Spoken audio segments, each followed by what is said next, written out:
नाही आदि अंती अवसाने अविनाश करी आपुली आईसे अविनाश करी आपुली आईसे लावी मना पिसे गोविंदाचे इरती माई के दुःखाची जनिते नाही आदि अंती अवसाने तुका मने का तुका मने का मरणाची सरे उत्तमची उरे कीर्ती मागे इरती माई के दुःखाची जनिते नाही आदि अंती अवसाने विठ्ठल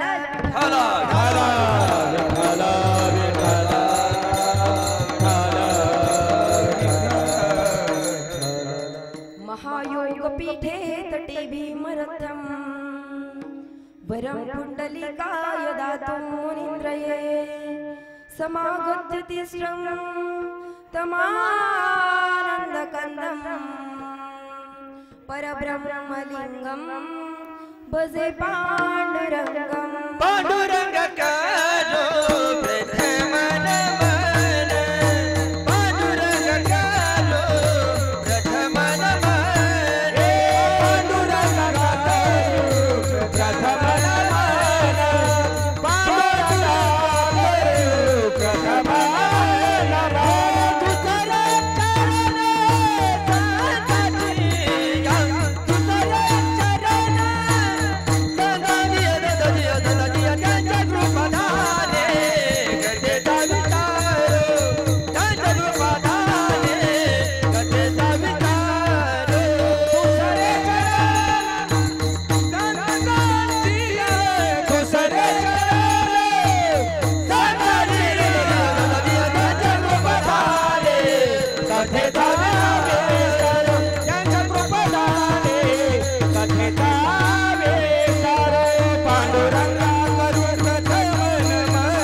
बाबाजी सद्गुरु दास तुका जयांचे केलिया स्मरण होय सकळ विद्यांचे अधिकरण तेची वंदू श्री चरण श्री गुरूंचे ते नमस्कार नियाता ब्रह्मानंदं परमसुखदं केवलं ज्ञानमूर्तिं वन्दातीतं गगनसदृशं तत्त्वमस्यादिलक्ष्यम् एकं नित्यं विमलमचलं सर्वैः साक्षिभूतं भावातीतं त्रिगुणरहितं सद्गुरुं तं नमामि गुरुर्ब्रह्मा गुरुर्विष्णु गुरुर्देवो महेश्वरा गुरुर्साक्षात् परब्रह्म तस्मै श्री गुरुवे नमः तस्मै श्री गुरुवे नमः ओम दिव्यराज सेव्यमान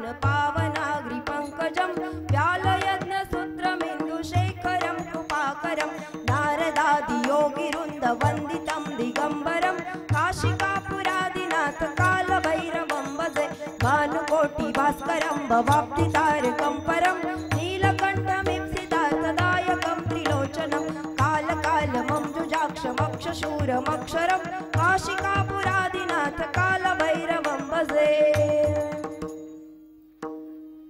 आज या ठिकाणी प्रस्तुत प्राप्तस्थळी प्राप्त प्रसंगी या ठिकाणी आपण सर्वच आप्तेष्ट मंडळी उपस्थित आहोत आणि येण्याचं प्रयोजन या ठिकाणी असं आहे की वर्षश्राद्धाच्या निमित्ताने या ठिकाणी आपण सर्वच जण जमलेलो आहोत. पण वर्षश्राद्धाच्या निमित्ताने या ठिकाणी जमलोत, पण वर्षश्राद्धाला खऱ्या अर्थानं तुम्ही आम्ही प्रथम पुण्यस्मरण सुद्धा म्हणत असतो. त्याच वर्षश्राद्धाला तुम्ही आम्ही त्या ठिकाणी आत्मा मुक्ती दिन सुद्धा म्हणत असतो. कारण का या विश्वातून एकदा की व्यक्ती निघून गेली की ती व्यक्ती खऱ्या अर्थानं दशक्रिया विधीच्या दिवशी मुक्त होत नाही, म्हणजे त्या आत्म्याला मुक्ती भेटत नाही. तर व्यक्ती या विश्वातून निघून गेल्याच्या नंतर खऱ्या अर्थानं आजच्या दिवशी म्हणजेच त्या व्यक्तीच्या आयुष्यामध्ये जेवढं काही पाप झालं असेल, जेवढं काही पुण्य झालं असेल, याचा लेखाजोखा हा पूर्णपणे 1 वर्ष चालतो आणि पूर्णपणे 1 वर्षानंतर म्हणजे आजच्या दिवशी खऱ्या अर्थानं आई ज्या आपल्या या विश्वातून निघून गेल्या त्यांना खऱ्या अर्थानं आज मुक्ती भेटणार आहे. आणि म्हणून त्यांना भावपूर्ण श्रद्धांजली समर्पित करण्यासाठी या ठिकाणी आपण सर्व आप्तेष्ट मंडळी, गणोगत, नातेवाईक सर्वच या ठिकाणी उपस्थित आहोत. विठ्ठल विठ्ठल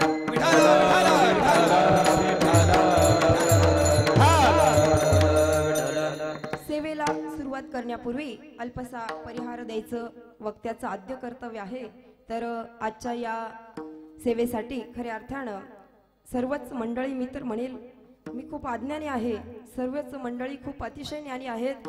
समोरही वारकरी बसलेले आहेत आणि निश्चितच या ठिकाणी जवळजवळ सर्वच कीर्तनकार आहेत. या ठिकाणी मी सर्वांना धन्यवाद देते. आपले हार्मोनियम वादक सुंदर अशी पेटी ते वाजवतायत, काकांना सुद्धा धन्यवाद. त्याच्यानंतर आपले मृदुंग वादक अक्षय महाराज बोडके सुंदर असा मृदुंग सुद्धा ते वाजवतात. महाराज ही कला कोणालाही जमत नाही, पण अतिशय गोड ते वाजवतात. त्याच्यानंतर इथं आपले शिरापूरचं भूषण या ठिकाणी शिवनाथ महाराज पवार ते सुद्धा नेहमी माझ्या गायन कामाला असतात आणि नेहमी ते साथ करतात, त्यांना सुद्धा धन्यवाद. त्याच्यानंतर आपल्याच गावचं भूषण कीर्तनकार सुद्धा आहेत आणि सुंदर असा आवाज त्यांचा आहे. आपले हरिभक्त परायण गणेश महाराज एरंडे ते सुद्धा या ठिकाणी उपस्थित आहे.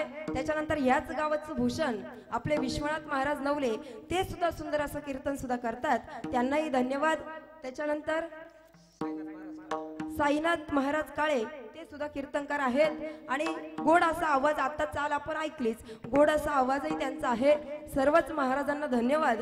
त्याच्यानंतर उपस्थित जोळेगावचे भजनी मंडळ किंवा आजूबाजूच्या गावांमधून जर कोणी भजनी मंडळ आलं असेल त्यांना सुद्धा धन्यवाद. त्याच्यानंतर विनेकरी ताई, इथं प्रश्न पडतो विना नक्की घ्यायचा कोणी, तर ताई पटकन उठल्या. ताई तुम्हाला सुद्धा धन्यवाद, कारण विण्यासाठी आता 200 रुपये रोजानी बाई उभी करावी लागते, पण ताईंनाही धन्यवाद. ताई लगेचच आल्या, कारण निश्चितच इथं आल्या म्हणजे त्यांचं बहुत जन्मीचं पुण्य आहे, बहुत सुकृताची जोडी, म्हणून विठ्ठली आवडी, म्हणून या ठिकाणी त्या उपस्थित राहिल्या. ताईंनाही धन्यवाद देते. आणि सगळ्यात महत्वाची गोष्ट, जोपर्यंत या मृत्यूलोकामध्ये आपण आहोत तोपर्यंत आपण हा कार्यक्रम बघू शकतो. असे आपले युट्यूब वाले दादा दीपक कोल्हे दादा ते सुद्धा या ठिकाणी उपस्थित आहेत, त्यांना सुद्धा धन्यवाद. आणि आजच्या या सेवेसाठी खऱ्या अर्थानं थोडंसं 5-10 मिनिट मला उशीर झाला, म्हणून प्रथमतः मी सर्वांची माफी मागते, कारण घरातलाच दावा होता त्याच्यामुळे थोडासा यायला उशीर झाला. माझे चुलते या ठिकाणी माझ्यासोबत आलेले आहे, त्यांना सुद्धा धन्यवाद. अगदी वेळेत मला या ठिकाणी त्यांनी पोहोचवलं आणि निश्चितच सर्वांच्या चरणी मी नतमस्तक होते आणि लगेचच सेवेला प्रारंभ करते. विठ्ठल विठ्ठल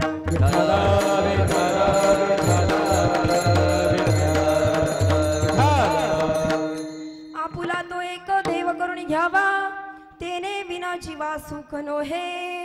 एरती माईके दुःखाची जनेते, नाही आदी अंती अवसाने. या अभंगामध्ये तसं जर बघायला गेलं तर तुकोबराय खऱ्या अर्थानं तुम्हा मला सुखाची प्राप्ती नक्की काय केल्याने होईल हे सांगताय. मग बघा आपण रात्रंदिवस धडपड करतोय कशासाठी हो? फक्त एका सुखासाठी. सुखाला दुसरा जर शब्द आपण बघितलात तर तो देव सुद्धा होऊ शकतो, कारण आपण देवाला इतकं मानत नाही.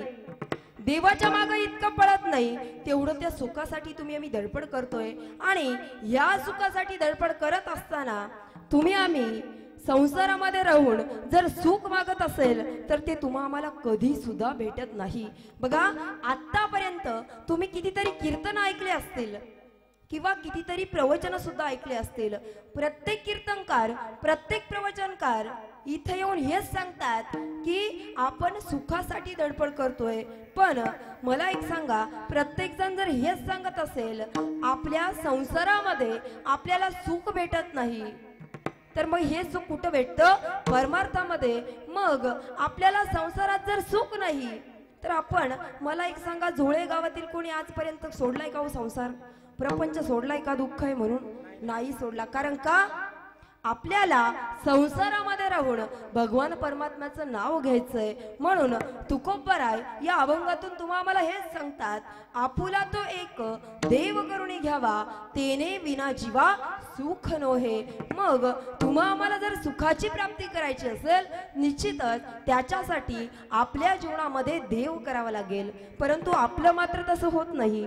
आपण भक्ती करतो, पण आपलं कसं असतं, सोमवार आल्याच्या नंतर आपण लगेच काय म्हणतो, शिव भोळा चक्रवर्ती त्याचे पाय माझे चित्ती। सोमवार आला की आपण भगवान शिवशंकराला राजीनामा देतो आणि लगेचच दुसरा देव। मंगळवार आलं की लगेचच देवी अनादि निर्गुण प्रगटले भवानी, निर्गुण प्रगटले भवानी, महिषासुर मर्दनाला बोले, महिषासुर मर्दनाला वेद तपाची कराया झाडले, तपाची कराया झाडले, भक्तांना श्री पावन निर्वाणे, आईचा जोगवा जोगवा मागे, आईचा जोगवा जोगवा मागे, आईचा जोगवा जोगवा मागे, आईचा जोगवा जोगवा मागे। वा वा, गोड प्रमाण दिलं महाराजांनी। म्हणजे आपण मंगळवारी काय करतो, देवीला एकदाचा राजीनामा दिला की लगेच बुधवारकडे वळतो, आणि बुधवारकडे वळालो की आपल्याला लगेच कोणाचं स्मरण होतं? पांडुरंगाचं स्मरण होतं। आपण लगेच म्हणतो, या पंढरपुरात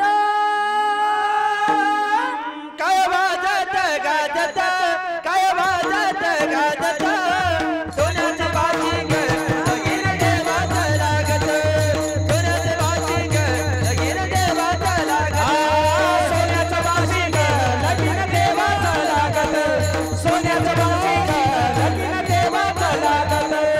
पंढरपुरात काय वाजत गाजत, काय वाजत गाजत, सोन्याचं बाशिंग लगीन देवाचं लागत, सोन्याचं बाशिंग लगीन देवाचं लागत, सोन्याचं बाशिंग लगीन देवाचं लागत।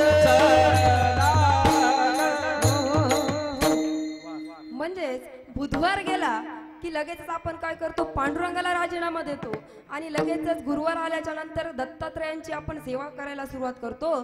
तीन शिरे सहा हात तया माझा दंडवत। म्हणजे आपण गुरुवार गेला की लगेचच शुक्रवारकडे वळतो। शुक्रवारी कोणती देवी असते? उदो बोला, उदो बोला, उदो बोला, उदो बोला, उदो बोला कृष्णबाई माऊलीचा हो, उदो बोला, उदो बोला, उदो बोला कृष्णबाई माऊलीचा हो, उदो बोला, उदो बोला, उदो बोला कृष्णबाई माऊलीचा हो, उदो बोला, उदो बोला, उदो बोला कृष्णबाई माऊलीचा हो। उदे गांगे उदे, उदे गांगे उदे, उदे गांगे उदे, उदे गांगे उदे, उदे गांगे उदे, उदे गांगे उदे, उदे गांगे उदे, उदे गांगे उदे, उदो बोला, उदो बोला, उदो बोला, उदो बोला, उदो बोला, कृष्णबाई माऊलीचा हो, उदो बोला, उदो बोला, उदो बोला कृष्णबाई माऊलीचा हो, आय माऊलीचा, आय माऊलीचा। वा वा वा, त्या ठिकाणी आपला एकदाचा शुक्रवार निघून गेला की आपण लगेच काय करतो, शरणा शरणाची हनुमाता तो महादेव होता, काया भक्तीच्या छावाता मदता मला धर्मचा हनुमंता,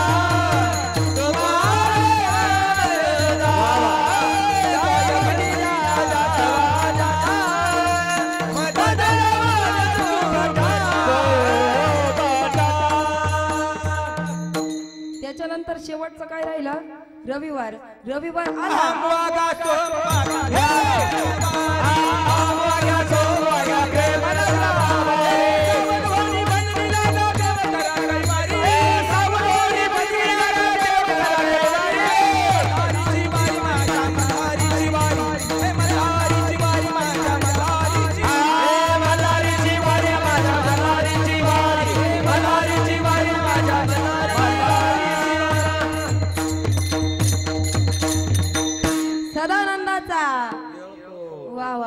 गोड प्रमाण सर्वांनी दिले. निश्चितच अशी वाराप्रमाणे भक्ती आपली बदलत असते. मग तुकोबराय म्हणतात, आपुला तो एक देव करुणी घ्यावा, तेने बिन जीवा सुख नोहे. एवढं सुखासाठी तुम्ही आम्ही धडपड करतोय, पण जीवनामध्ये सुखाची प्राप्ती तुम्हाला होत नाही.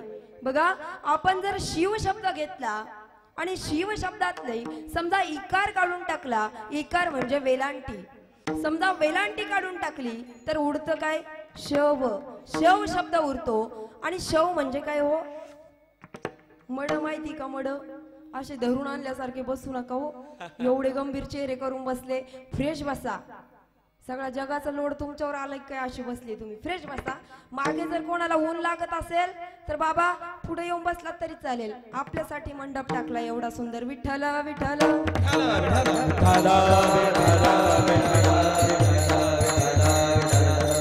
बघा, शिव शब्दातील इकार म्हणजे वेलांटी जर तुम्ही आम्ही बाजूला केलीत ना तर उरतो शव शब्द.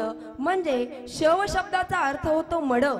ह्या मड्याला इकार काढल्याच्या नंतर काही सुद्धा किंमत उरत नाही. म्हणजेच शव शब्दाला काही सुद्धा किंमत नाही हो. मग शव शब्दाला जशी किंमत नाही, अगदी त्याच पद्धतीनं शव शब्दातली शक्ती आपण बाजूला काढली आणि तीच शक्ती जर जोडली तर शिव शब्दामध्ये आपण जर शक्ती टाकली तर त्याचा शिव तयार होतो. अगदी त्याच पद्धतीनं नारायणाची सुद्धा नारायणी तयार होते. मग ज्या देवाला तुम्ही आम्ही शोधतोय त्या देवाची लगेचच प्राप्ती तुम्हा आम्हाला झाल्याशिवाय राहत नाही. बघा, तुम्हा आम्हाला प्रश्न पडला असेल, आपण प्रत्येक कीर्तनकाराच्या तोंडून ऐकतो देवाची प्राप्ती आपल्याला करायची आहे. अहो, पण या देवाची प्राप्ती नक्की करायची आहे तरी कशी? ऐका, देव म्हणजे वेगळी काही दुसरी तिसरी संकल्पना नव्हे. बघा, देव तुमच्या आणि माझ्या शरीरामध्ये भरलेला आहे. शोधिसी मानवा हृदय मंदिरी, नांदतो देव हा आपुल्या अंतरी. बघा, एक वारकरी होते. दृष्टांत देऊन पटवून देते तुम्हाला. एक वारकरी होते आणि ते वारकरी पंढरपूरच्या वारीला निघाले. पंढरपूरच्या वारीला निघाले म्हणून आपल्या मुलानं 20,000 रुपये काढून त्या बाबांना दिले आणि सांगितलं, बाबा तुम्ही महिन्याने या, फक्त पैसे जपून वापरा. आता बाबांना ते कामच लागलं. काय करायचं? 20,000 रुपये खिशातून बाहेर काढायचे, ते नोटा मोजायच्या आणि परत खिशामध्ये ठेवून द्यायच्या. बाबा वारीला निघाले आणि बाबा वारीला निघाल्याच्या नंतर नेमकं झालं काय? बाबांना कुणीतरी पाहिलं पैसे मोजताना, म्हणून एका चोरट्याने त्यांचा पाठलाग केला. चोरट्याने पाठलाग केला आणि पाठलाग केल्याच्या नंतर एका ठिकाणी मुक्काम होता. त्या ठिकाणी सर्वच जण थांबले आणि तो जो चोर होता तो बाबांना म्हणू लागला, बाबा मी तुमचे हातपाय दाबून देतो.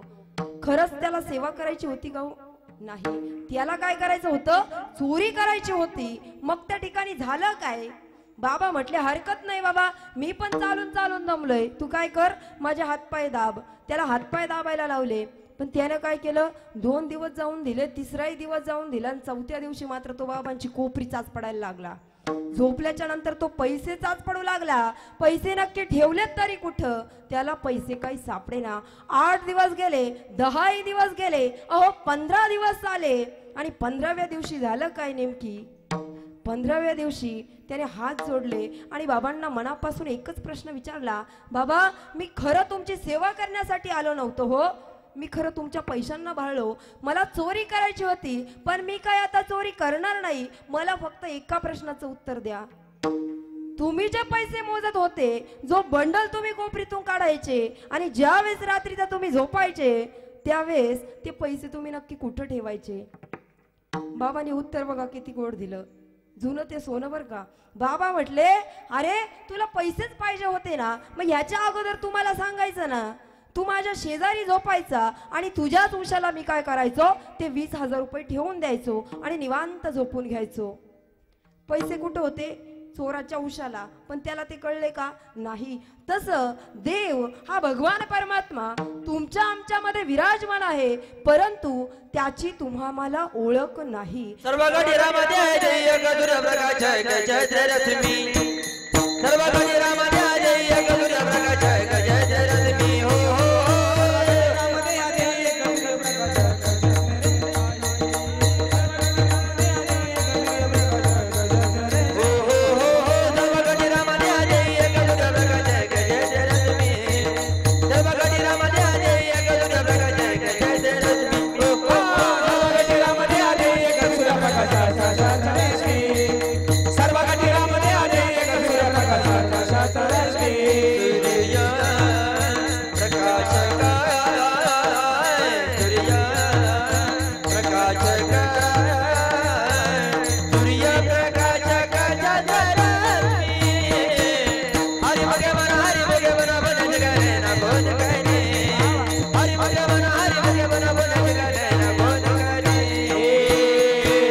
अतिशय गोड प्रमाण दिलं. म्हणजे देव तुमच्या आमच्यामध्ये सामावलेला आहे, परंतु त्याची ओळख आज आम्हाला नाही.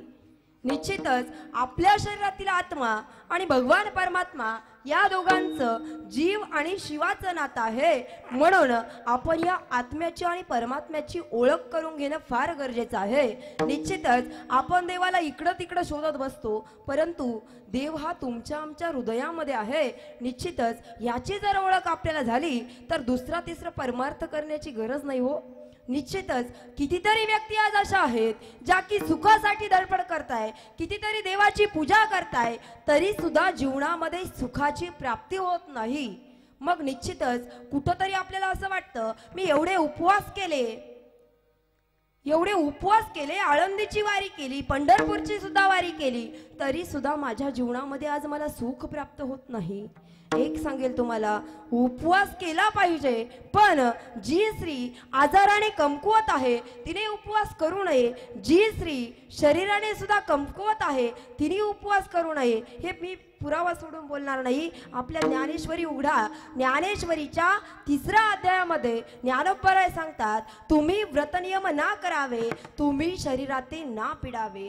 त्याच्यामुळं उपवास केला पाहिजे, पण गबा खायचं म्हणायचं आम्हाला उपवास आहे. आता नवरात्रीत तर बघितलं आपण, हा उपवास काही कामाचा नाही.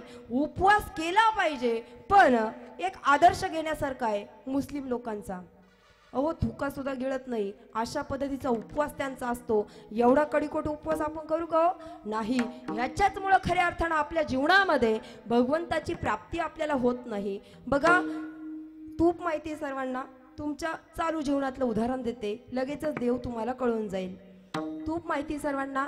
मग ज्या वेळेस आपण जेवणाची तयारी करतो, जेवणाचं ताट तयार असतं आणि त्या ताटावर ज्या वेळेस आपण तूप टाकतो त्यावेळेस त्या अन्नाची शुद्धी होत असते. त्याच्यानंतर आपण जेवण करत असतो, मग ते अन्न पवित्र होत असतं. मग ते अन्न जर तूप टाकल्याने शुद्ध होतं, तर ते तूप पहिलं असतं थिजलेलं, त्याच्यानंतर ते तूप विरघळतं आणि विरघळलेल्या तुपाकडे आपण मात्र जास्त आकर्षित होत असतो. मग महाराज सुद्धा म्हणतात, विरघळले ते तूप होय, थिजले त्या परीस गोड आहे, निर्गुणा परीस सगुण पाहे, अति लवला आहे स्वानंदू. म्हणून भक्ती जर करायची असेल ना, तर भागवतामध्ये सगुण आणि निर्गुण या 2 स्वरूपांच्या त्या ठिकाणी वर्णन आलंय. मग भक्ती जर करायची असेल ना, महाराजांनी सुद्धा सांगितलं, निर्गुण देवाची भक्ती जर तुम्ही आम्ही करायला गेलोत ना, तर ज्या देवाला रंग नाही, रूप नाही, आकार नाही अशा देवाची भक्ती तुम्ही आम्ही काय करणार हो? नैनम चिंतन्ति शस्त्राणि नैनम दहती पावकम, अशा देवाची तुम्ही आम्ही भक्ती तरी कशी करणार? तर महाराज सांगतात तुम्ही काय करा, तुम्ही सगुण देवाची भक्ती करा आणि सगुण देवाची भक्ती केल्याच्या नंतर काय होईल, तुम्हा आम्हाला भरपूर अनुभव येतील आणि या भगवान परमात्म्याची प्राप्ती सुद्धा लगेचच होईल. बघा, घरामध्ये एखादी स्त्री असते, ती कोणाची तरी आई असते, ती कोणाची तरी बहीण असते, ती कोणाची तरी चुलती असते. म्हणजे जसं तिचं नातं समोरच्या व्यक्तीसोबत असेल अगदी त्याच पद्धतीने ती त्या व्यक्तीसोबत बोलत असते. मग तिला कोणी चुलती म्हणेल, कोणी मामी म्हणेल, कोणी काकी म्हणेल, कोणी मावशी म्हणेल. म्हणजे स्त्री एकच आहे तसं देव सुद्धा एकच आहे आणि त्याच देवाची ओळख तुकोबराय आपल्याला अभंगाच्या प्रथम चरणात करून देतो.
मग जीवनामध्ये तुम्ही आम्ही जर एक देव करून घेतलात तर निश्चितच जीवनामध्ये सुखाची प्राप्ती झाल्याशिवाय राहणार नाही.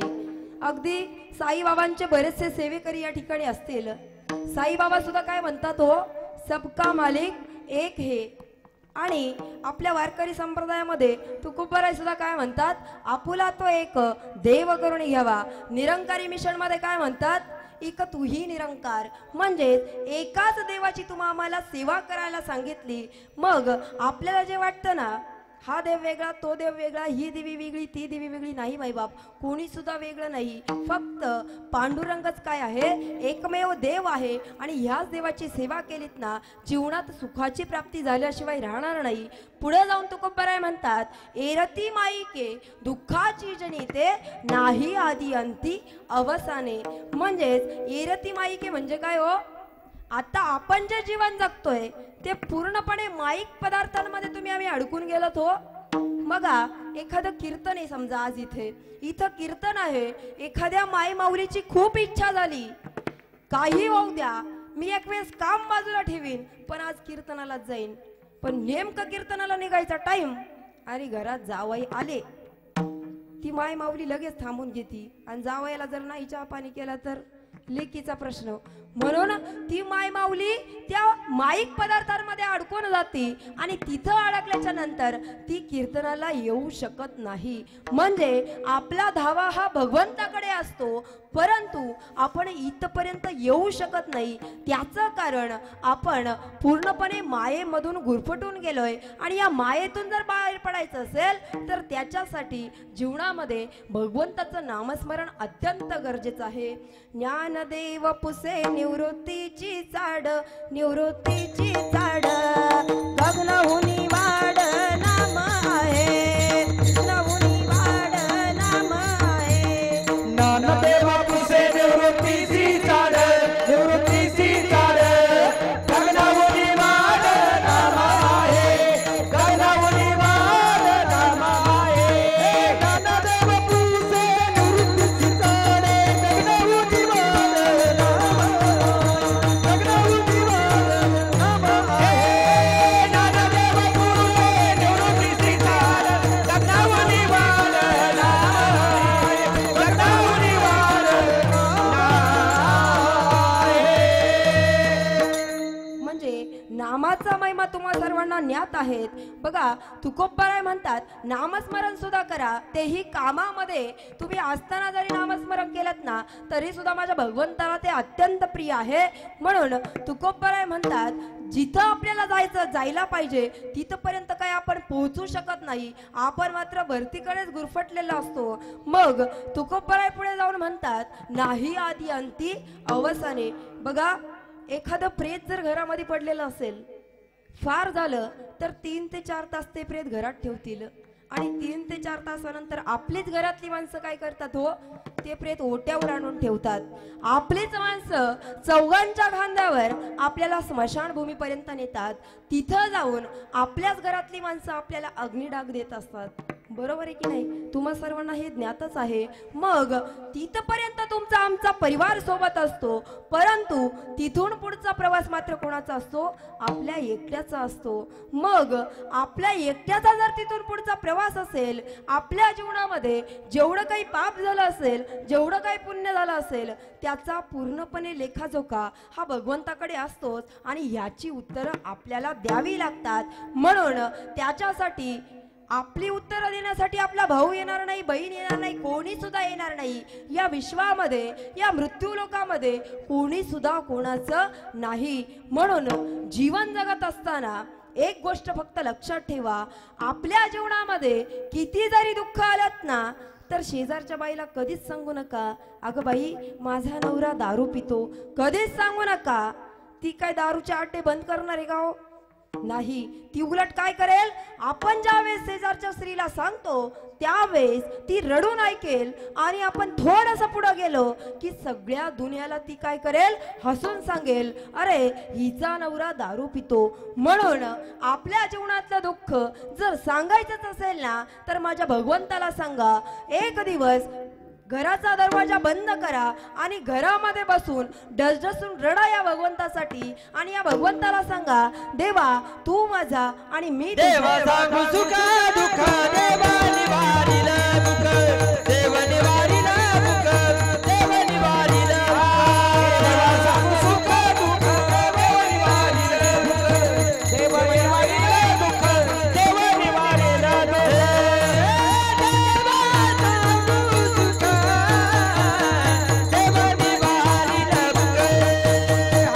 देवा निवारीला दुःख, देव निवारीला दुःख.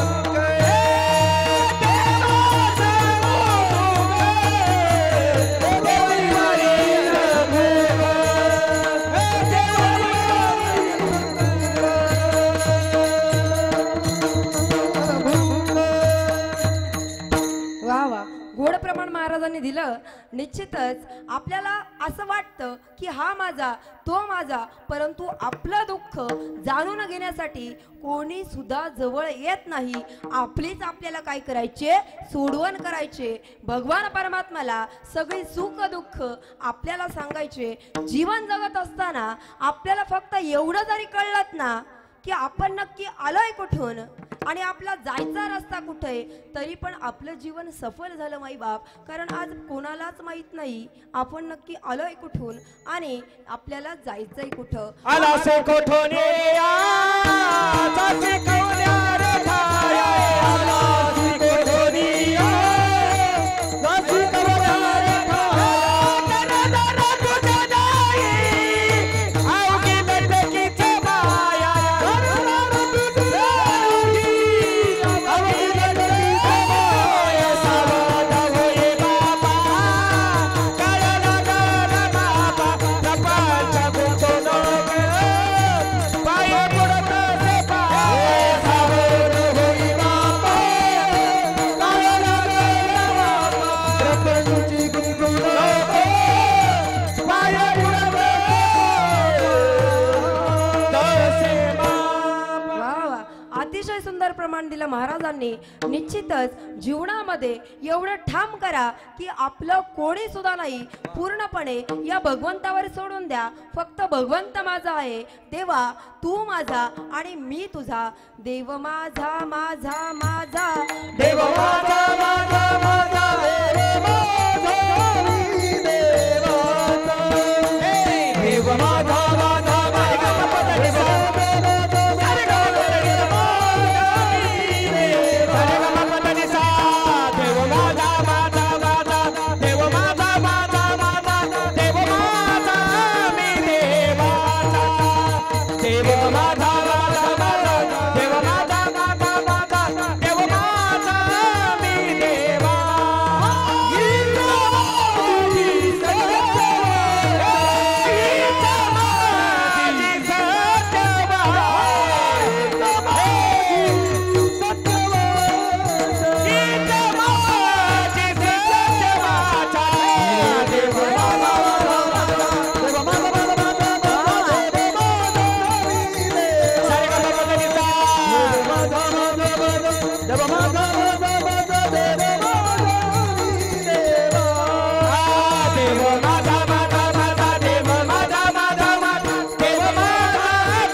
कीर्तनकाराचं असे, गायक जर चांगले भेटले ना, कीर्तनकार वेड्यासारखा करतो. आणि खरंच गायक अतिशय सुंदर लाभले. आणि आपल्या डिपार्टमेंटचं सगळ्या महिलांचं असं आहे, आपलं माहेरचं जर कोणी आलं ना त्यावेळेस आपण वेड्यासारखं करतो. आपण चहात साखर सुद्धा टाकत नाही, कधी कधी इकडून तिकडं तिकडून इकडं अशा चक्रा मारतो शांताबाई सारख्या. बरोबर आहे की नाही? तसंच माझं झालंय. गायक एवढे सुंदर भेटले ना, अप्रतिम गायक आहे, सर्वांचाच सुंदर आवाज आहे. निश्चितच मी सर्वांना धन्यवाद देते. निश्चितच तुकोबराय म्हणतात, एरती माईके दुःखाची जनेते नाही आधी अंती अवसाने. म्हणजे तुमच्या आमच्या सोबत कोणी सुद्धा यायला तयार नाही. बघा, तुमच्या सर्वांपेक्षा मी लहान आहे, पण अनुभवाने नक्कीच जास्त आहे. जवळजवळ आता मी सगळीकडेच कार्यक्रम करते. कीर्तन असेल, प्रवचन असेल, कुठेही जरी गेलं, अगदी 5 ते 10 मिनिट जरी बसलं तर घरातले नातेवाईक म्हणतात, ताई तुम्ही कुठल्या?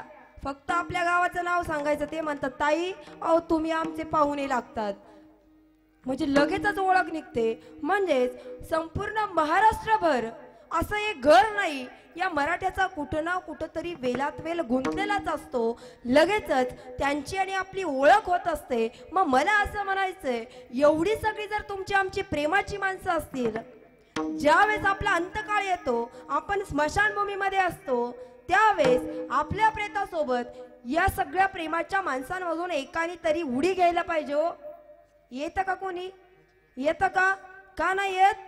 याचंच उत्तर तुकोबराय देतात अभंगाच्या द्वितीय चरणात.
म्हणतात अविनाश करी आपुलिया ऐसे लावे मडा पिसे गोविंदाचे.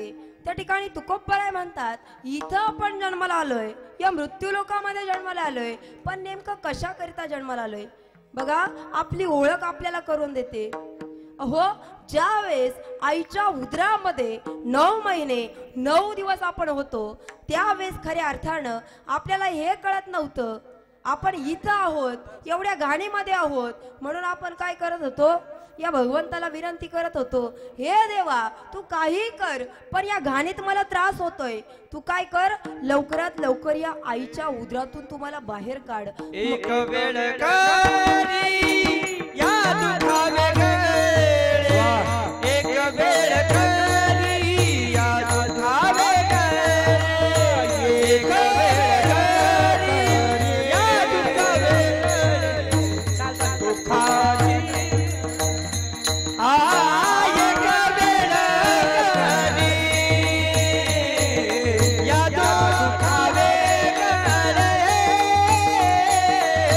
एक वेळ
महाराजांनी दिलं.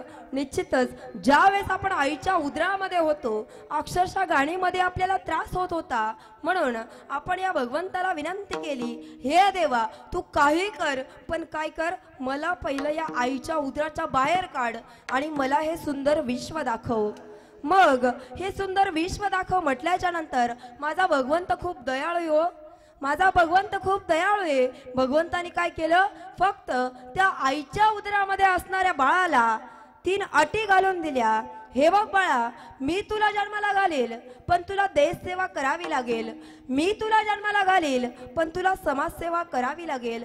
मी तुला जन्माला घालेल, पण तुला आई वडिलांची सेवा करावी लागेल. हे 3 कार्य जर तुझ्याकडून होत असतील तर हो म्हण, मी तुला लगेचच जन्माला घालतो. त्यावेळेस त्या बाळाला घाई झाली होती हो हे सुंदर विश्व बघण्यासाठी, म्हणून लगेचच ते बाळ हो म्हटलं, स्वार्थापोटी हो म्हटलं. आणि ते बाळ, महिला मंडळ मला सांगा, बाळ जन्माला येत असताना रडत रडत येतं की हसत हसत येतं? वा वा, रडत रडत जन्माला येतं. ते बाळ रडत रडत जन्माला आलं. ते क्या क्या करत रडत होतं, आणि क्या क्या करत रडत असताना भगवंताने पुन्हा एकदा सांगितलं, हे बघ बाळा, या मृत्यू लोकामध्ये तू इथं जन्माला आलास ना, मग तुला देश सेवा करायची, तुला समाज सेवा करायची, तुला आई वडिलांची सेवा करायची. क्या क्या म्हणजे काय, बाळ काय म्हणत होतं, हे देवा केव्हा केव्हा केव्हा असं म्हणत ते रडत होतं. म्हणजे बाळ तिथं स्वार्थी झालं. त्या बाळाला आज हे कळेना, इथं जन्माला येऊन नक्की आता काय साध्य करायचंय. तेच आईच्या उदरामध्ये असणारं बाळ आज दुसरं तिसरं कोणी नसून तुम्ही आणि मी. कारण आज आपल्याला हे कळत नाही नक्की इथं कशा करता जन्माला आलोय. हो, इथं इतकं सुख आहे की स्वर्गातल्या देवांना सुद्धा वाटलं इथं यावा. स्वर्गीचे अमार इच्छिता ती देवा, मृत्यू लोकी व्हावा जन्म आम्हा. स्वर्गात तर किती काय काय माहिती का तुम्हाला? मी काय स्वर्ग रिटर्न नाही, पण सांगते, जिथे महासत्ताची भंडारे, अमृताते कोठारे, जिवे लागी खिल्लारे, कामधेनूची, एवढं सगळं असताना भगवंताला इथं येण्याची इच्छा झाली. आणि आपण इथं असून आपण काय करतो, फाशी घेतो, औषध पितो. बरोबर आहे की नाही? आपण आपल्या हाताने आपलं जीवन संपून टाकतो. हे करण्यापेक्षा एवढा आनंद इथं, तो आनंद आपण उपभोगला पाहिजे. इथं सर्वजण आलात ना, कीर्तनात आलात ना, मग आपण इथं सुद्धा नाचलो पाहिजे.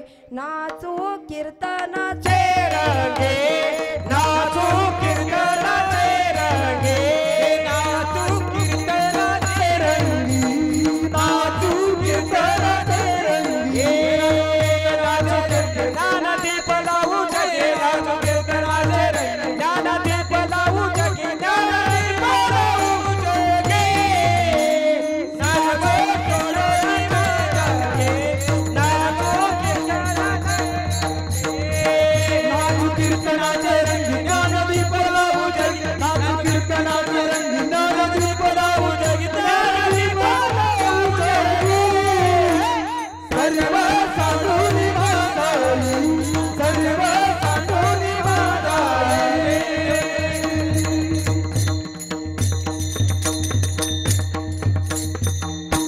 वा वा वा. कीर्तनामध्ये आल्याच्या नंतर अहो सगळीकडे दुःख भरलंय हो. कमीत कमी इथं आल्याच्या नंतर तरी आनंद उपभोगा. काय काय व्यक्तींना कीर्तनात आल्यावर झोप येते, माई बाप का बरं झोप येते मला तेच कळत नाही. आपण सगळं काय करतो, या भगवंतावर सोडून देतो आणि निश्चिंत झोपून घेतो इथं आल्याच्या नंतर. पण अहो मला असं म्हणायचंय, आपल्या घरी पण प्रपंचामध्ये सुद्धा अख्खं आयुष्य टेन्शन मध्येच चाललं. इथं येऊन लोड मध्ये चेहरे घेऊन बसतो आपण, मग इथं येऊन उपयोग तरी काय हो? इथं येऊन कमीत कमी भगवंताचं नामस्मरण केलं पाहिजे. निश्चितच तुकोबराय सुद्धा म्हणतात, अविनाश करी आपुलिया ऐसे, लावे मनापिसे गोविंदाचे. गोविंदाचे मनापिस तुम्ही आम्ही आपल्या शरीराला सवय करून घेतली पाहिजे. या भगवंताच्या नामाची सवय करून घेतली पाहिजे. कोणासारखी? मीराबाई सारखी, संत गोरा कुंभारांसारखी. अहो अक्षरशः स्वतःचं लेकरू चिखलामध्ये तुडवलं, स्वतःच्या पायाने तुडवलं, तरी सुद्धा त्यांना असं कळलं नाही की आपण लेकरू तुडवतोय. कशामध्ये तल्लीन होते? फक्त नामस्मरणामध्ये तल्लीन होते. एवढं तर आपल्याकडून होत नाही हो कधीच. एवढं नामस्मरण आपल्याकडून कधी सुद्धा होऊ शकत नाही. पण हे होणं गरजेचं आहे. निश्चितच शबरी मातेचं जीवन जर आपण बघितलं, अहो मातंग ऋषींनी फक्त एवढंच सांगितलं होतं की तुम्हाला या विश्वाचा मालक भेट देईन, पण हे नाही सांगितलं की कधी भेट देईन. तरी सुद्धा 12 वर्ष शबरी माता या विश्वाच्या मालकाची वाट बघत होती. मला असं म्हणायचंय, इथं आपण एक कीर्तन जरी ऐकलं ना तरी पण आपल्याला लगेच काय वाटतं? भगवंताने आपल्या घरचा सालाचा गडीच व्हावा एका कीर्तनात. अहो देव काय बाजारचा भाजीपाला नाही लगेचच तुम्हा आम्हाला पावायला. त्याच्यासाठी कमीत कमी आपल्याला 4 ते 5 वर्ष भगवंताचं नामस्मरण करणं जरुरी आहे. पण आत्तापासून जर आपण ही सवय लावली तर निश्चितच पुढे जाऊन सुद्धा हेच नामस्मरण आपल्याकडून होईल आणि आपला सुद्धा शेवट हा गोड झाल्याशिवाय राहणार नाही. पण त्याच्यासाठी नक्की जीवनामध्ये एवढी सगळी साधन सामुग्री तुम्हाला आम्हाला दिसते. मग ह्याच्यातून नक्की आपल्याला काय करायचंय ह्याच्यावर तुकोबरा शेरा मारतात अभंगाच्या तृतीय चरणामध्ये.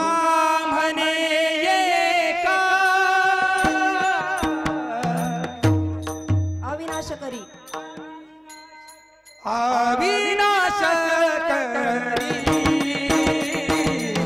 वावा बोलिया से अविनाश करी बोलिया से अविनाश करे बोलिया से अविनाश करे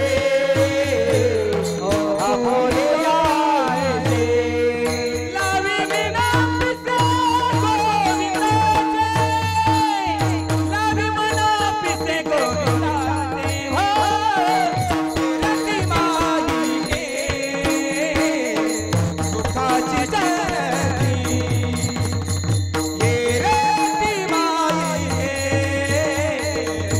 सुखाची जरती लावी मना पिसे गोविंदा से लावी मना पिसे गोविंदा से रती माई के सुखाची जरती ये रती माई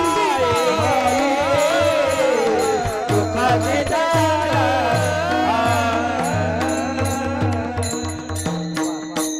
वा वा, घोड चाल गायली महाराजांनी.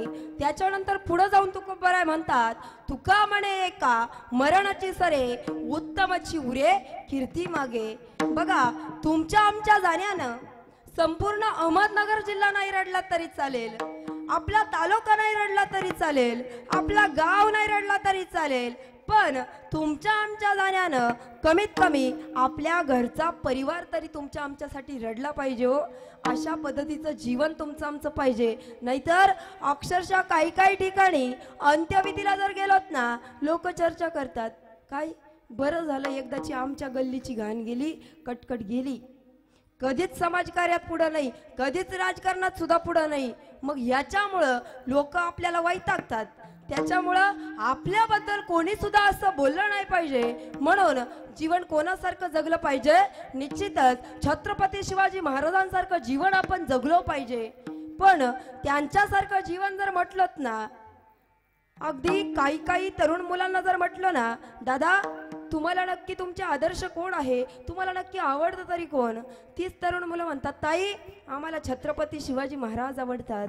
अहो छत्रपती शिवाजी महाराज आवडलेच पाहिजे, पण केस वाढवून, त्या ठिकाणी दाढी वाढवून, कपाळाला चंद्रकोर लावून छत्रपती महाराज घडत नाही. त्याच्यासाठी आयुष्यातील 51 वर्षातील 35 वर्षाचा काळ हा घोड्यावर काढावा लागतो. झोपेपेक्षा त्याग जास्त, भोगापेक्षा समर्पण जास्त, अशा पद्धतीची अवस्था खऱ्या अर्थानं आपली होणं गरजेचं आहे हो.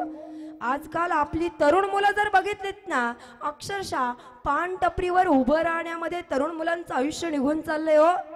ज्येष्ठ वयस्कर माणसांची चेष्टा मस्करी करत ती तरुण मुलं दिवसातील 6 ते 7 तास त्या पानटपरीवर उभं राहतात. अहो, तोंडामध्ये मावा खाऊन गुटखा असावा. आपण स्वतः चुकीचे असताना तुमच्या आमच्यासाठी त्यांनी युद्ध केलं पाहिजे अशा पद्धतीचा मित्र तुमचा आमचा असावा. हो, आनंद वाटतो. मी तर म्हणेन नशीब तर माझ्या भगवान श्रीकृष्णाचं. 4 वेद, 6 शास्त्र, 14 वेद, 18 पुराण, 64 कला यांचा अभ्यास सांदीपनी ऋषींच्या आश्रमामध्ये माझ्या भगवंताला होत नव्हता. तेवढा अभ्यास त्या ठिकाणी सुदाम्यानं करून घेतला हो भगवंताकडून. तुमचा आमचा आहे का एकतरी मित्र असा की आपल्याकडून अभ्यास करून घेतलाय? नाही माई बाप. आपले मित्र फक्त कुठं कामी येतात? बड्डे असेल तर बड्डे माझ्या भावाचा, जल्लोष सारा गावाचा, फक्त पार्टीला आपले मित्र उभे राहतात. मग अशा मित्रांचा फायदा तरी काय हो? जीवनामध्ये मित्र असावा जो बर्थडे पार्टीला नेतो. त्याला फक्त एकच विचारा, तुला तुझ्या आईची वाढदिवसाची तारीख माहित आहे का? त्याला साष्टांग दंडवत आपला. त्याला आईच्या वाढदिवसाची तारीख सुद्धा माहित नसते आणि तो पार्टीला घेऊन जात असतो. असं करण्यापेक्षा जीवनामध्ये मित्र करत असताना निश्चितच त्या मित्राची योग्य पारख करा. हो, आजही आपण आपल्या राजांचं नाव घेतो. त्याचं कारण माझ्या राजांनी एवढ्या स्वराज्याची स्थापना केली, पण मला दाखवा की संपूर्ण महाराष्ट्रामध्ये स्वतःचं एक तरी मंदिर बांधलंय आहे का? माझ्या राजांचं एक तरी मंदिर आहे का? नाही.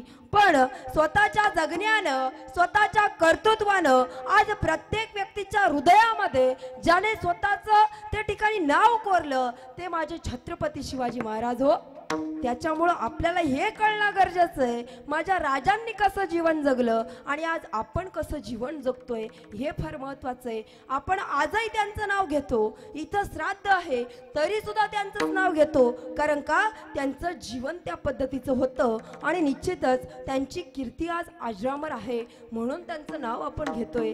त्याच्यानंतर माझ्या ज्ञानोबरायांचं जीवन जर आपण बघायला गेलोत ना, तर ज्ञानोबराय त्या ठिकाणी इंद्राणीच्या काठी स्नानासाठी जायचे आणि तिथं गेल्याच्या नंतर आपलीच लोक म्हणायची, अरे हे संन्याशाच्या कार्ट्या, तू इथं आंघोळीला आलास, इथं आल्यामुळं इंद्रायणी बाटेल. असं कोण म्हणायचं? आपणच. आणि आता जर बघायला गेलात ना, अक्षरशः तिथं पाय ठेवायला जागा नाही. आळंदी असेल, पंढरपूर असेल, पाय ठेवायला जागा नाही, एवढी गर्दी त्या ठिकाणी असते. तुकोबरायांचं जीवन सुद्धा असंच होतं. तुकोबरायांनी तुमचा आमचा माथा ध्यानावर यावा याच्यासाठी पंचम वेदाचा गाथा तुम्हा आम्हाला दिला हो. पण त्याचंही महत्व तुम्हा आम्हाला कळलं नाही. तुम्ही आम्ही तो गाथा घेतला आणि इंद्रायणीच्या डोहामध्ये सोडून दिला. म्हणजे ज्यावेळेस माझे ज्ञानोबराय होते, ज्यावेळेस माझे तुकोबराय होते, त्यावेळेस त्यांचं महत्व आपल्याला कळलं नाही. एक सांगते तुम्हाला, या महाराष्ट्रातून सिंधुताई सपकाळ निघून गेल्या, पण जाताना लाखात मोलाचा एक शब्द बोलून गेल्या. या महाराष्ट्रामध्ये जर मोठं व्हायचं असेल ना, तर त्याच्यासाठी मरावं लागतं आणि मेल्याच्या नंतर लोक म्हणतील, अरे ही व्यक्ती तर खूप चांगली होती. कधी? मेल्याच्या नंतर. म्हणजे आपल्याला मरावं लागतं आणि मग लोक आपलं कौतुक करतात. बरोबर आहे का नाही? या ठिकाणी तुकोबराय म्हणतात, तुमचं नाव तुम्ही गेल्याच्या नंतर सुद्धा लोकांनी घेतलं पाहिजे. अशा पद्धतीचं जीवन तुम्ही जगलं पाहिजे. निश्चितच या ठिकाणी आपण सर्वजण वर्षश्राद्धाच्या निमित्ताने आलेलो आहोत. या ठिकाणी वर्षश्राद्धाला आलो, पण आईंचं जीवन जर आपण बघितलं ना, त्यांची सुद्धा कीर्ती आज अजरामर आहे. तुम्हाला वाटत असेल कस काय? अहो, आईने इतके कष्टातून दिवस काढले आणि ते बिड्या बांधायचे. बिड्या माहीत असतील सर्वांना. बिडी कामगार होत्या, साध्या सोप्या आपल्या, पण त्याच्यातून त्यांना 2 मुलं आहेत. सुंदर असा परिवार आता त्यांनी उभा केलाय. मला एक म्हणायचंय, गोड असं आयोजन नियोजन त्यांनी केलंय. कारण का? याच माय माऊलीनं एवढे सुंदर संस्कार त्यांच्यावर केलेत म्हणून कुठंतरी आजचे हे कार्यक्रम करावा असं भगवंतानं त्यांना बुद्धी दिली हो. नाहीतर इथं ते दुसरं काही सुद्धा करू शकत होते, पण नाही. आईनं एवढे सुंदर संस्कार केले म्हणून गोड असा कार्यक्रम या ठिकाणी त्यांनी राबवला. कारण निश्चितच जीवनामध्ये आई फार महत्वाची असते. आई मायेचा सागर, आई चैतन्याची घागर, आई समृद्धीचा जागर. पण आई वडील जोपर्यंत जिवंत आहे त्यांची सेवा करा. एकदा की ते या विश्वातून निघून गेले, तुम्ही आम्ही किती जरी रडलो तरी सुद्धा फायदा होत नाही. कारण आई वडील एकदा निघून गेले की ते तुम्हा आम्हाला दिसत सुद्धा नाही. एक वेळेस कपाळाला मोठे मोठे गंध लावण्यापेक्षा, गळ्यामध्ये मोठमोठ्या पवित्र अशा तुळशीच्या माळी घालण्यापेक्षा, 4-4 तास देवपूजा करत बसण्यापेक्षा आई वडिलांची जर सेवा केली ना, निश्चितच ती सेवा भगवंताला मान्य आहे. कारण माय बाप केवळ काशी, तेने न जावे तीर्थासी, पुंडलिके काय केले परब्रह्म उभे केले. आपण आजही पुंडलिकाचं नाव घेतो का हो? साक्षात या विश्वाच्या मालकाला भेट दिली, फक्त आई वडिलांची सेवा केली. म्हणून आपल्याला सुद्धा काय करायचंय, आपल्या घरात असणाऱ्या वृद्ध आई वडिलांची फक्त सेवा करायची. आणि हा नियम फक्त तुम्हालाच लागू होत नाही, तो नियम आम्हाला सुद्धा लागू होतो. नाही तर आम्ही कमरा बांधू सांगायच्या आणि आमचेच आई वडील वृद्धाश्रमांमध्ये, हे चुकीचं आहे. महाराज बरोबर आहे की नाही? त्याच्यामुळं हे फार महत्वाचं आहे. म्हणून आपण आई वडिलांचा सांभाळ हा केलाच पाहिजे. कारण आई वडीलच हे तुमचं आमचं सर्वस्व असतं. आणि घरामध्ये खऱ्या अर्थानं भगवंत प्रत्येक घरोघरी येऊ शकले नाही, म्हणून भगवंताने काय केलं, प्रत्येक घरोघरी सुंदर अशी आई दिली. आणि अशीच एक आई या विश्वातून जाऊन 1 वर्ष पूर्ण झालेलं आहे.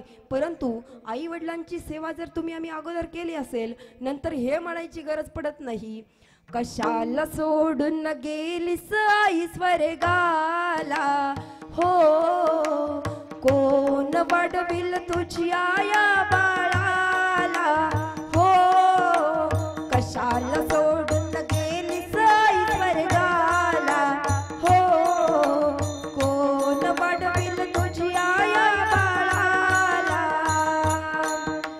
9 महिने 9 दिवसाची वारी कशी तू केली, दुःख तुझला झाले असतील पदराला बांधून नेली, कशाला सोडून गेलीस आई स्वर्गाला, हो कोण वाढविल तुझी आया बाळाला, कोण वाढविल तुझी आया बाळाला, कोण वाढविल तुझी आया बाळाला. निश्चितच आईनं आपल्याला इथं पहिल्यांदा पाऊल ठेवण्यासाठी काय केलं हो, प्रोत्साहन दिलं. कारण इथं जर आपण कोणामुळे असेल, फक्त आपल्या आईमुळे हो. 2 लाख पब्लिक असू द्या, किती पब्लिक असू द्या, आपल्या आईनं पूर्णपणे लाज सोडून दिली हो तुमच्या आमच्यासाठी. अक्षरशः एवढ्या पब्लिक मध्ये आपलं बाळ जर रडत असेल, त्याला जर दूध पाहिजे असेल, तर ती काय करते, पदराआड त्या बाळाला घेते आणि तेच बाळ आईच्या छाताडामध्ये लाता मारतं आणि तीच आई काय करत असते, त्या बाळाला दूध पाजत असते. असं या विश्वामध्ये आहे का हो दुसरं तिसरं कोणी सुद्धा नाही. म्हणजे ह्या आईच्या दुधापासून आपली हाडं इतकी मजबूत झालेली असतात. बघा, अंत्यविधी झाल्याच्या नंतर दुसऱ्या दिवशी सावडण्याचा कार्यक्रम असतो. अस्थी राग आपली हाडं जे असतात ती आपण गोळा करत असतो, बरोबर आहे की नाही? मग ती हाडं बघा, मनुष्याचं काही सुद्धा उरत नाही, फक्त ती हाडं उरतात हो. कारण का, इथं बसलेल्या प्रत्येक व्यक्तीनं आईचं दूध पिलंय म्हणून त्याचे हाडं कॅल्शियमनी मजबूत झाले हो, फक्त आईचं दूध पिलंय म्हणून. आणि तीच हाडं दुसऱ्या दिवशी आपण काय करतो, गोळा करत असतो. फक्त ती हाडं उरतात कोणामुळं, आपल्या आईमुळं उरतात. असे अनंत उपकार तिचे आहेत. बघा, आईचा अजून एक सर्वात मोठा उपकार, तिने काय केलं, ज्या वेळेस बाळ जन्माला आलं त्यावेळेस आपल्या श्वासातला अर्धा श्वास आपल्या बाळाला दिला हो. जोपर्यंत बाळ रडत नाही तोपर्यंत ती नाळ आईशी जोडलेली असते, ती कापली जात नाही. ज्या वेळेस ते बाळ रडेल त्याच वेळेस ती नाळ कापली जाते. म्हणजे आईचा दुसरा उपकार, आईनं काय केलं, तिच्या श्वासातला अर्धा श्वास तुम्हा आम्हाला दिला. एवढे अनंत उपकार या आई वडिलांचे तुमच्यावर आहेत. निश्चितच यांची सेवा आपण जिवंत असताना केली पाहिजे. आई बाप जिवंत असता नाही केली तू सेवा, अन मेल्यावरती कशाला म्हणतोस देवा देवा. बुंदी लाडूच्या पंक्ती बसवशील नंतर तू जेवाया, काया जिजवून तुझ्या शिरावर धरली सुखाची छाया रे वेड्या. मिळणार नाही पुन्हा आई बाबाची माया.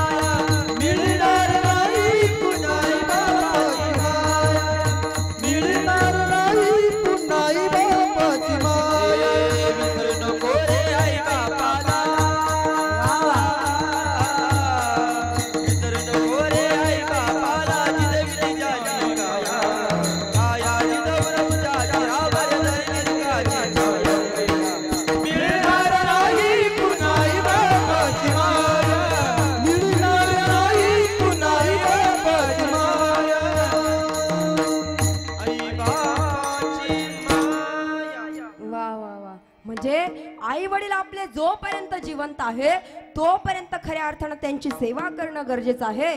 कारण आईनं या मृत्यू लोकामध्ये आपल्याला पहिलं पाऊल ठेवायला काय केलं हो, प्रोत्साहित केलं. कारण का, जन्म दिला आईने मला, उपकार हा मोठा झाला, ठेच लागे जरी पायाला, पाणी येते आईच्या डोळ्याला. जन्म दिला आईने मला, उपकार हा मोठा झाला, उपकार हा मोठा झाला. अशीच ही माई माऊली या विश्वातून जाऊन 1 वर्ष पूर्ण झालेलं आहे. कैलासवाशी गंभा चांगुनाबाई सदाशिव एरंडे त्या ठिकाणी या माई माऊलीला जाऊन 1 वर्ष पूर्ण झालेलं आहे. निश्चितच या ठिकाणी सगळे नातेवाईक, आप्तेष्ट, गणुगोत, मित्रपरिवार या ठिकाणी जमलेला आहे. आणि आईंच्या पश्चात त्या ठिकाणी परसराम सदाशिव एरंडे, त्यांचा मुलगा बबई परसराम एरंडे, त्यांची सून राजू सदाशिव एरंडे, त्यांचा मुलगा सौ रतन राजू एरंडे, त्यांची सून ज्ञानदेव भिकाजी वरपे जावई, सीताबाई ज्ञानदेव वरपे मुलगी, दादाभाऊ कारभारी सातपुते जावई, लताबाई दादाभाऊ सातपुते मुलगी, राजेंद्र मोहन पानसरे नाथ जावई, संगीता राजेंद्र पानसरे नाथ, अण्णासाहेब परसराम एरंडे नातू आणि चिरंजीव अक्षय राजू एरंडे त्यांचे नातू, सुनील परसराम एरंडे नातू आणि कुमारी श्रद्धा राजू एरंडे नात. सुंदर असा परिवार आईंच्या पश्चात आहे. कैलासवाशी चांगुनाबाई सदाशिव एरंडे या माई माऊलीला या विश्वातून जाऊन 1 वर्ष पूर्ण झालेलं आहे. आणि आपण सर्वच जण या ठिकाणी त्यांना श्रद्धांजली समर्पित करण्यासाठी जमलेलो आहोत. पण या ठिकाणी सेवेला पूर्णविराम देण्या अगोदर त्या ठिकाणी 2-3 संदेश मला तुम्हाला द्यायचे. आता इथं वर्षश्राद्ध असेल किंवा काही पण असेल, हे अत्यंत गरजेचं आहे. कारण आपल्याला आपल्या धर्माविषयी कुठंतरी लोप पावत चालले, आपल्याला आपल्या धर्माचं काही कळेनाच. बाकीचे लोक येऊन पुढे चालले, आपल्याला त्याचंही काही गांभीर्य नाही. आपल्या मोबाईलला 2-2 हजार लोकांचे ग्रुप आहेत माईबाप. कोणती अपप्रचाराची जर व्हिडिओ आली तर ती जागेवर बंद करत जा, तिथं डिलीट करीत जा. आपण काय करतो, तीच व्हिडिओ पुढे पाठवतो. उदाहरण सांगेल, तुकोबरायांचा खून झालेला आहे का हो? नाही, त्यांचं वैकुंठ गमन झालंय. मग अशी जर व्हिडिओ आपल्या मोबाईलला येत असेल तर आपण ती लगेच डिलीट केली पाहिजे, ती पुढं पाठवली नाही पाहिजे. बघा, आपल्याला हे बारकावे आहेत हे कळणं अत्यंत गरजेचं आहे. आजकाल तरुण मुली म्हणतात, ताई ती मुलं आमच्याकडे बघतात, ते मुलं आमचा बलात्कार करतात. पण तरुण मुलींनो, तुम्हाला एकच सांगेल, तुम्ही अंगावरती जर फुलफुल कपडे घातले ना तर जग तुमचा आदरच करेल हो.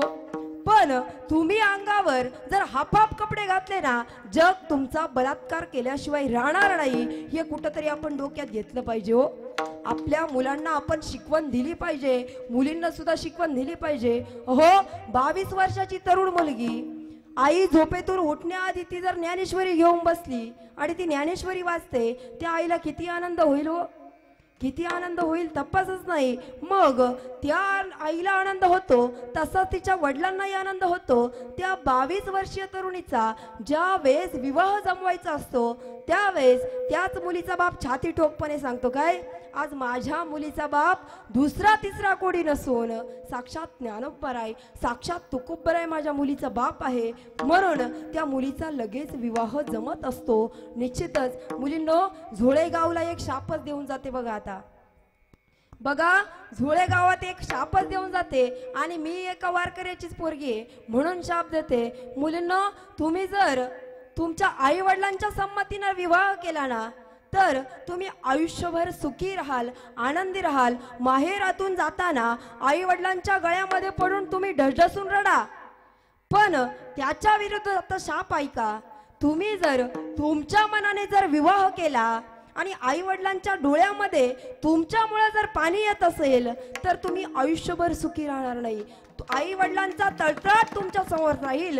म्हणून तुम्ही माहेरातून ढसढसून रडल्या पाहिजे आणि आई वडिलांची जितका होईल तितकी सेवा खऱ्या अर्थानं तुमच्या आमच्याकडून घडली पाहिजे. आणि बघा, आता माझी एक मैत्रीण आहे मुसलिम, जवळजवळ 7-8 वर्षापासून आम्ही मैत्रिणी आहे. मुस्लिम समाजाची स्त्री होती, पण आपल्याला वाईट वाटतं, आपल्याला वाटतं कशाला तिची संगत करायची, पण काही गोष्टी खरंच घेण्यासारख्या आहे. मायबाप सहज मी तिला विचारलं, ताई तुम्ही ज्या वेळेस विवाह जमवायला जाता त्यावेळेस तुम्ही समोरच्या व्यक्तीला नक्की प्रश्न काय विचारता?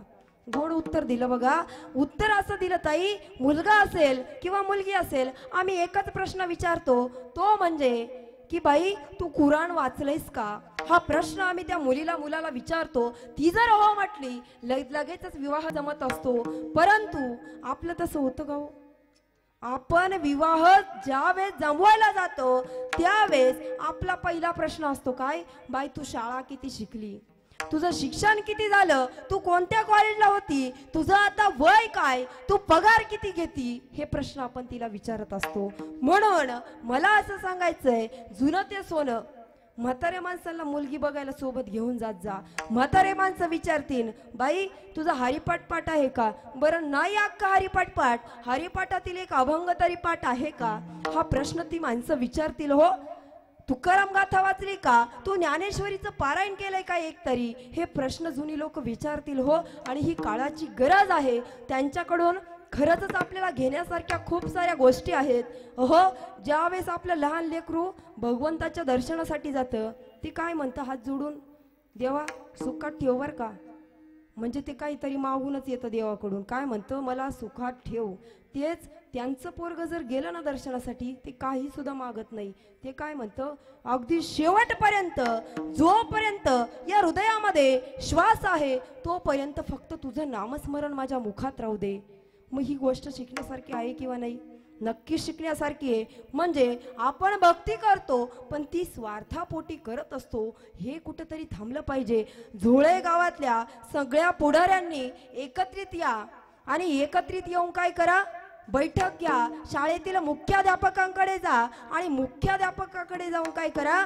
त्यांना विनंती करा हात जोडून, बाहेर जे फळे लावलेत ना फळे, त्या फळ्यांवर सुविचार तर लिहिताच तुम्ही, पण त्या सुविचारांसोबत रोजचा हरिपाठातील एक एक अभंग लिहिलाच गेला पाहिजे. कारण का आपली लहान लहान लेकरं रोज वाचून वाचून त्यांचा तो हरिपाठ पाठ होऊन जाईल. कारण का हीच लहान मुलं उद्याची भावी पिढी आहे. म्हणून ही मुलं घडली पाहिजे. निश्चितच याच्यासाठी आपण सर्वांनी प्रयत्न केले पाहिजे आणि सुरुवात ही आपल्यापासून केली पाहिजे. चांगल्या चांगल्या गोष्टी आहेत. निश्चितच या ठिकाणी आज वर्षश्राद्ध आहे, परंतु वर्षश्राद्धाच्या निमित्ताने एवढे चांगले चांगले संदेश जर आपण राबविले तर निश्चितच ही आईंना भावपूर्ण श्रद्धांजली ठरू शकते. म्हणून चांगल्या कार्याला आपण सुरुवात करायला लाजायचं तरी कशाला? म्हणून याचसाठी केला होता मी अट्टहास, शेवटचा दिवस गोड व्हावा. तुमचा आमचा सुद्धा शेवटचा दिवस असाच गोड झाला पाहिजे. याच्यासाठी भगवंताचं नामस्मरण करायला सुरुवात करा. एकदा वारकरी संप्रदायाच्या नियमानुसार एकदा सर्वजण मस्त हात वर करा. ज्यांना हात असतील त्यांनी हात वर करा आणि जे झोपले नसतील त्यांनी वर करा. वा वा वा. ठीक आहे, आपण भजन घेऊ. विडोबा रखुमाई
गावामध्ये येण्याचा योग आला. ते आपले सर्वांचे लाडके आणि सर्वांच्या परिचित असणारे आदरणीय हरिभक्तीपरायण विकास महाराज वाळे यांच्याच मूर्खार्थानं आज या गावामध्ये येण्याचा योग आला. मी महाराजांना धन्यवाद देते. त्याच्यानंतर आजच्या या सेवेसाठी खऱ्या अर्थानं आपण म्हणतो स्त्रीचा अलंकार हा दागिना आहे, तसा कीर्तनकाराचा सुद्धा अलंकार ही सगळी मंडळी आहे बरं का. ही मंडळी जर नसेल ना तर काही सुद्धा शक्य नाही. सर्वांनाच मी धन्यवाद देते. सुंदर अशी साथ त्यांनी आतापर्यंत दिली. निश्चितच पवार महाराज, गणेश महाराज एरंडे, विश्वनाथ महाराज नवले, त्याच्यानंतर वादक शेटे महाराज, आपले शिवनाथ महाराजांचं नाव डबल घेतलंय गोड गायन झालं म्हणून, त्याच्यानंतर विनायक महाराज पांडे म्हणजेच विकास महाराज वाळे का काळे, साईनाथ महाराज, अक्षय महाराज बोडके, सुंदर अशी साथ आतापर्यंत दिली. आणि ताई तुम्हाला सुद्धा मनापासून मनापर्यंत धन्यवाद. आणि इथं आपण सर्वजण आलोय, पण एक लक्षात ठेवा, काय इथं आलोय नुसती बुंदी भात मटकी खाऊन जायची नाही. इथं आपण आलोय ना श्राद्धाला, प्रत्येकाने एक ठाम निश्चय करा, आपल्याही मुलांना आपलं श्राद्ध या थाटामाटामध्ये साजरं केलं पाहिजे. अशा पद्धतीचं जीवन आपण जगलो पाहिजे, तर जीवन जगण्याला मजा आहे हो. नाहीतर यायचं ना आपलं तोंड घेऊन परत घरी निघून जायचं, काही सुद्धा अर्थ नाही. काहीतरी शिका. गोड असं आयोजन नियोजन या ठिकाणी केलंय. दादा तुम्हा दोघांनाही धन्यवाद. आणि निश्चितच या विश्वातून ही माई माऊली निघून गेली, पण सुंदर असे संस्कार दादांवर केलेले आहेत, म्हणून इथं ज्ञानदान सुद्धा झालं, अन्नदान सुद्धा होणारच आहे.